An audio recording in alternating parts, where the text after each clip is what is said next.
This is what the room looks like today. Their appeal was denied.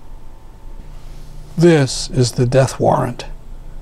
Despite massive international protest, Sacco and Vanzetti were electrocuted.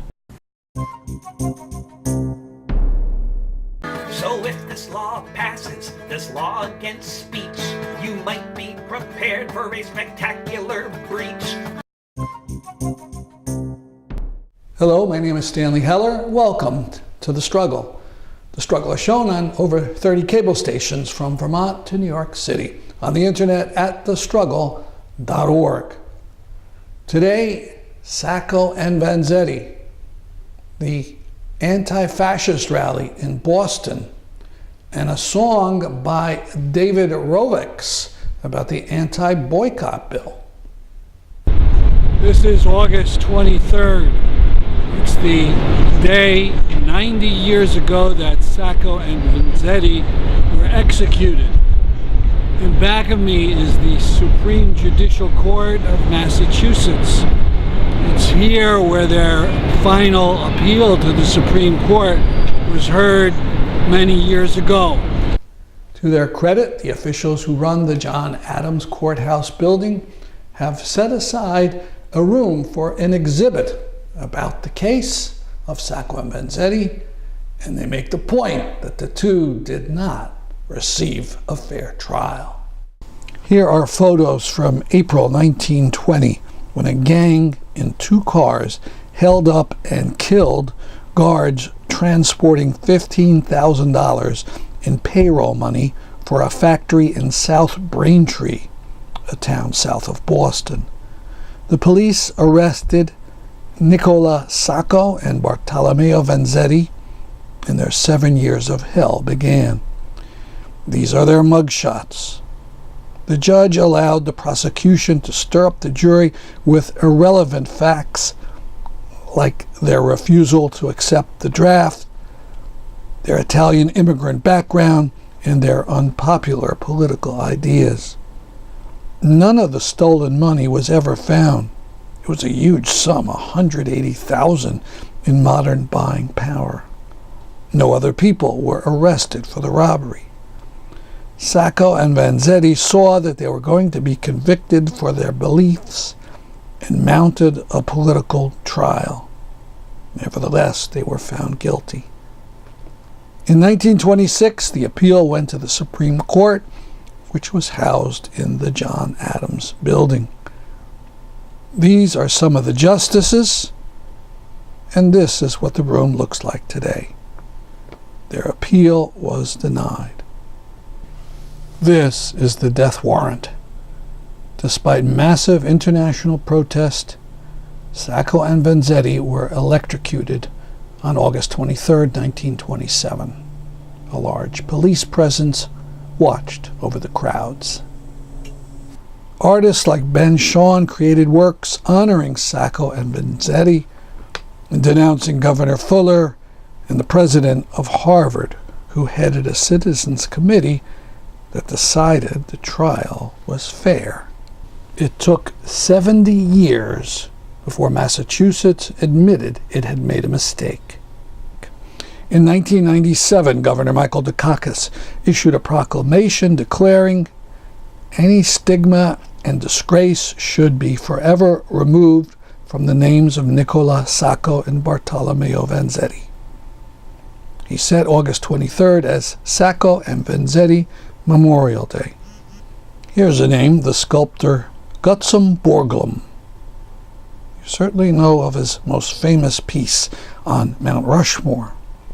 He completed a 7-foot wide bronze plaque that the Sacco-Vanzetti Defense Committee had commissioned in 1930. He accepted no payment. It was to go above a Freedom House that the committee wanted to buy on Beacon Hill near the governor's mansion. Plans for the Freedom House fell through, though. The city wouldn't grant the proper permits. So the committee tried to donate the plaque to the city of Boston or the state of Massachusetts, but it was refused. Eventually, the plaque was lost or stolen. Borglum's plaster cast of the plaque survived. It was accepted by the Boston Library in 1979 and is on view in the rare books department. Upon it are these words of Vanzetti: "What I wish more than all in this last hour of agony is that our case and fate may be understood in their real being and serve as a tremendous lesson to the forces of freedom, so that our suffering and death will not have been in vain." And now a modern agony. The mother of Heather Heyer, her daughter was killed at Charlottesville. See some of her remarkable words at the memorial service. My child's famous Facebook post was, "If you're not outraged, you're not paying attention." She paid attention. She made a lot of us pay attention. Oh my gosh, dinner with her, we knew was going to be an ordeal of listening and conversation and perhaps disagreement, but it was going to happen. And so my husband would say, "Okay, I'm going to go out in the car and play on my video game for a while." And we would sit and would grill. And she and I would talk, and I would listen. And we would negotiate, and I would listen. And we talked about all this stuff. We talked about politics. We talked about anything that caught her eye that she felt was fair, unfair. She'd talk about her feelings about the office and how things were going. I mean, she just talked. The girl loved to talk. And she was single, so there was nobody to listen at home, so Mama got a lot of it. And that was wonderful. You never think you're going to bury your child. You never think to take those pictures. They asked me for pictures for this, and I struggled. I had pictures from her childhood. But I had to go to Facebook to find pictures of my child because we were always together. I saw her a couple times a month at least, and we would text each other fairly often, and we would Facebook message at bedtime, "I love you. I love you. You doing okay? Yep, I love you." So I have no regrets on that part. Take pictures of the ones that you love because you don't know when they're not going to be there. But here's what I want to say to you today. This could be a storm in a teacup, and it could all be for nothing. I could have said, let's don't do this publicly. Let's have a small private funeral. But, that's not who Heather was. Anybody who knew Heather said, yep, this is the way she had to go, big and large. Had to have the world involved because that's my child. She's just that way. Always has been, and she will continue to be. Because here's the message. Although Heather was a caring and compassionate person, so are a lot of you. A lot of you go that extra mile. And I think the reason that what happened to Heather has struck a chord is because we know that what she did is achievable. We don't all have to die. We don't all have to sacrifice our lives. They tried to kill my child to shut her up. Well, guess what? You just magnified her.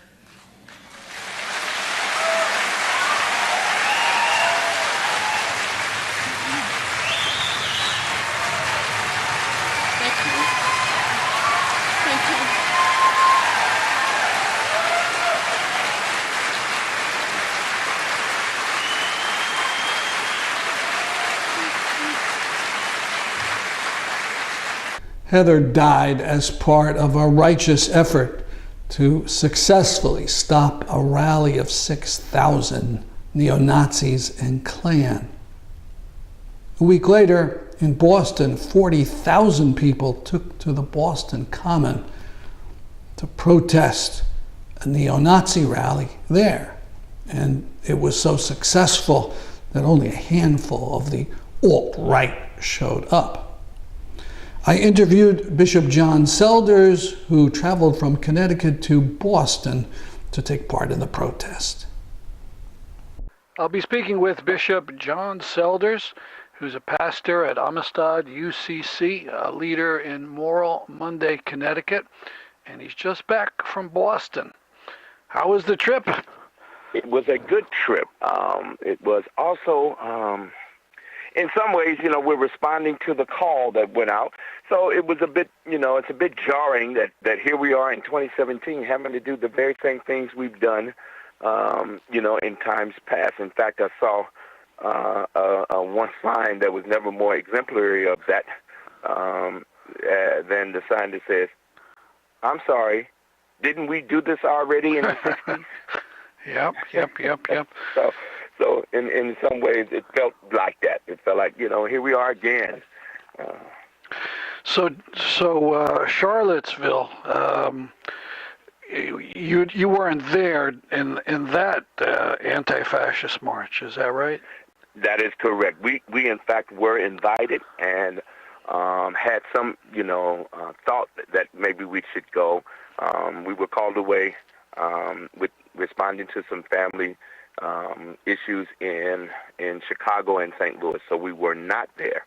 But I can tell you my heart was there, and as we began to see what many of you saw, many of your listeners saw, and you saw, Brother Stan, we were alarmed and disturbed at the presentation and the expression of violence and hatred. And in fact, we're on the phone with some of our fellow freedom fighters and some of our like family members who were there on the front lines. The Reverend Osaji Fuseku is our dear brother, and the Reverend Dr. Cornel West, and of course they had prominent roles in the faith, leading the faith leaders group that were right in the middle of what I call some of the scrumming that was going on.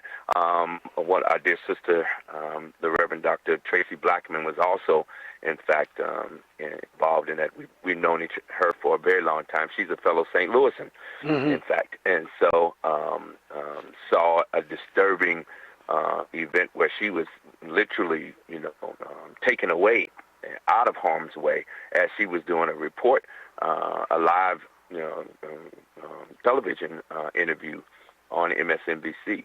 So yes, it was quite. Who took her away? Some of the Antifa, or just? Not sure. She had some security. I don't know. She was security was deployed for her. And I don't know who that security was specifically. Certainly with Reverend Sekou and Dr. West. In fact, Reverend Sekou's words were to me directly, "Antifa saved my life 3 times today, brother." Wow, yeah, and Cornel West is quoted as saying the same thing. Awful down there. I mean, besides the one woman who was murdered, I guess 2 people injured badly. One fellow was beaten and got a stroke the next day, which the doctors say was the result of that. And then the man who was beaten next to the police station, I understand. He was in some kind of parking garage. That's right. That's right. And, they arrested the woman who helped tear down that statue in Durham, but they haven't arrested the people who beat this man next to the police station and almost killed him. So, well, we've seen that before. Yeah. We have. And so, in light of what happened in Charlottesville, when the call went out for folk to come to Boston, we didn't hesitate. In fact, we were just back from our travels out in the Midwest on Friday night, late Friday night, but we got in the car Saturday morning and headed to Boston and was on the ground. We had good traffic, good travel, and was on the ground. You will, if you check out Washington Post, there's certainly a nice prominent picture of yours truly. Oh, really? I didn't see that. Okay, I'll have to look for it. And in the gallery, pictures of the event, as well as CNN. I took an interview with CNN, and certainly we had some local interviews as well here. There was a great coverage by WFSB. I mean, now it seems almost inevitable, a huge crowd of people hating these Nazis, but there was a rally of Nazis in Boston, I think about a month ago, and it was about 300 of them And the counter-protesters were not at all prepared, and just a few dozen, and they were kind of helpless in the face of this nastiness. But Sure. certainly very different yesterday. That's right. That's right. And I'll say this too, Brother Stan, that in many instances, folk have just not been paying attention. You and other leaders and some of us who are on the ground, who are paying attention to some of these hate groups, would have a sense of it. But I would say that, quite frankly, rank and file, John and Jane Q, pretty removed. And what has happened in light of Charlottesville is that now this is a part of the national discourse and dialogue. And I would say this is certainly in a similar fashion. What happened in Ferguson brought the Black Lives Matter movement to the national spotlight.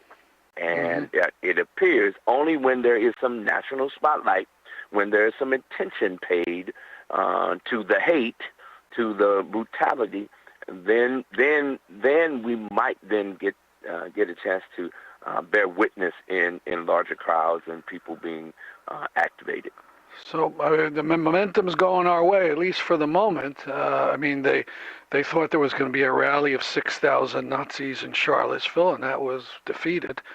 And of course, what happened in Boston was, pathetic. They had 100 of, somebody called it alt-right light, and 40,000 of the good guys. So what was it like marching? There was such a, now I can say to you and to the listeners here that we didn't see any violence at all. We didn't experience any of that. We were embedded in the crowd. We were asked by the organizers as faith leaders. There were several hundred of us who were faith leaders, and we were gathered at a point and did some praying and singing in preparation of the day. And we were asked to embed ourselves in the crowd and not to be pulled out, as in some rallies and some marches. We were embedded in the crowd, and so I was very much a part of, probably several dozen, 50 to 100 folk who were we marched together the several miles down from where we gathered in Roxbury down to the Boston Commons, downtown Boston. And there was just a sense of love and respect and regard. There was sharing of snacks and niblets and such. People were looking out for each other. Water, it was very hot. And can I just say, I put in about 10 miles of walking yesterday. Wow. That's good for you. My body as a middle-aged man is feeling it today. But it was a good gathering. There was lots of my remarks to the crowd. I was asked to provide some leadership with as the clergy gathered and the faith leaders gathered. And what I said to them is, it's all about the love. And at this point, the major ask for faith leaders was, in fact, to be a loving spirit presence. Who were the organizers of this? Well, there was a small team pulled together that were made up of local kind of left organizers, along with Black Lives Matter had a very, very strong hand and presence in the leadership. And there were several other groups, and I'm sorry because I'm a little bit unfamiliar with the Boston group of organizers. Some of the folk I did know by name, but Black Lives Matter and a few faith leaders. I understand. Both, and I'm sorry. There's one other group. There was a group that Black Lives Matter National asked for help with. And so a group out of Baltimore actually came and provided medic training and marshaling training as well. So it was a collective, both local and regional and national group of organizers who were charged with, within a week's time to pull together 50,000 to mobilize against those amazing. that gathered. What thoughts they did a about great job. thoughts about moving forward? We at Promoting Enduring Peace are going to have an event. I'll put in an announcement here. We've rented the best video in Hamden, and we're having a video showing called Video Against Fascism. Small videos in Greece and Syria and, of course, USA and this and that. So that's one thing we're trying. How about Moral Mondays? Is it too soon to talk about what might be the next step? Oh, no, it's not too soon. We're always active. We're always got something on the horizon. I can tell you we will be leading a conversation on next Monday, in fact, the 28th. Competition. Go ahead. I'm sorry. Well, on the 20th, the evening of the 28th, Real Artways will be showing Whose Streets, which is the documentary film premiering here in Hartford of the struggle in Ferguson. And that's home for us. And we were certainly in the middle of all that happened in Ferguson in response to Michael Brown's death and the aftermath.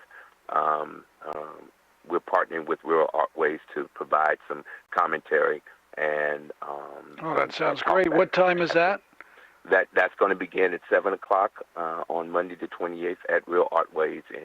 Listen to the full interview with Bishop Selders in the video section at thestruggle.org.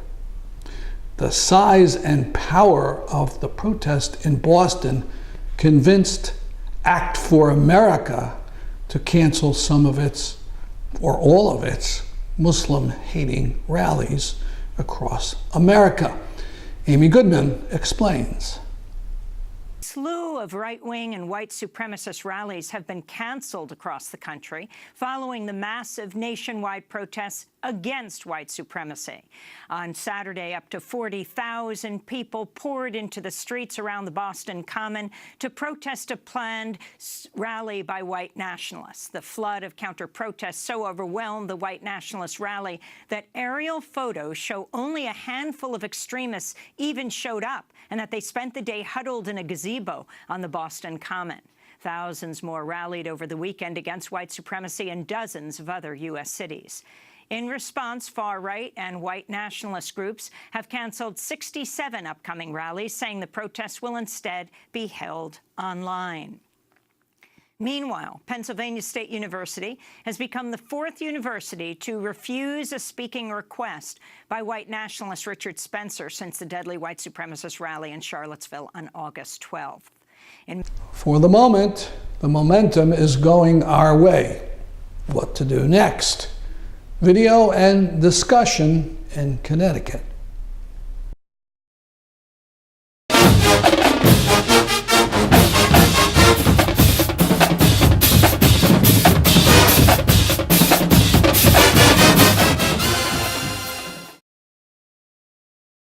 You recall that Congress is considering a bill that would make it illegal for Americans to obey a UN boycott of Israel. David Rovics has written a song.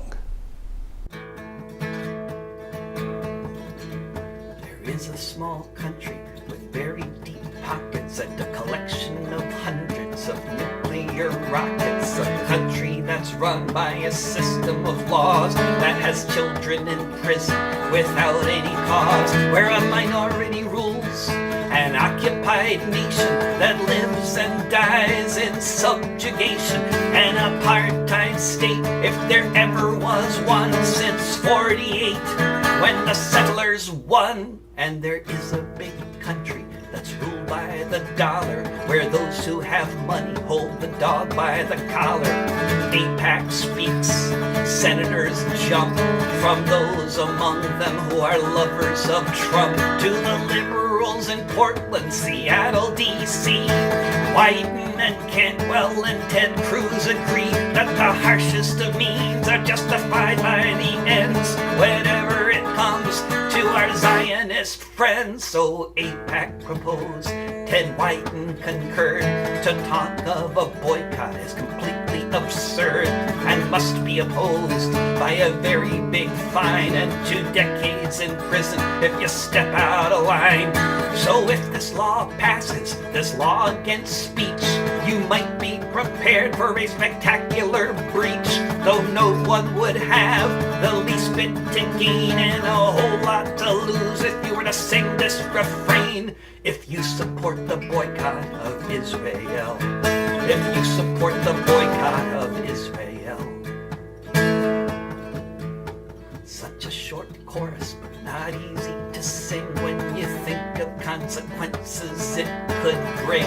It's a dangerous time to say what you think, to express an opinion, to mix paper with ink. Your anti-Semitic will be the line of attack if you dare to support those who fight back. And if that's not enough to keep you out of the fray, they could fine you $1 million for daring to say, if you support the boycott of Israel, if you support the boycott of Israel. Whether you support a boycott or not, perhaps we can agree on the situation we've got. A country of settlers and occupied land, senators under AIPAC's command, who talk about rights, who talk about justice, who position themselves like they lead a resistance, who think that democracy and free speech is fine as long as we never cross this line. If you support the boycott of Israel, if you support the boycott of Israel, if you support the boycott of Israel.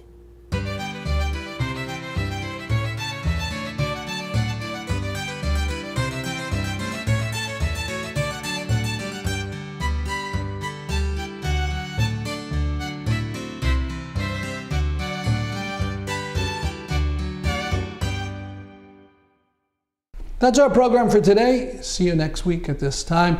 I'm Stanley Heller for The Struggle.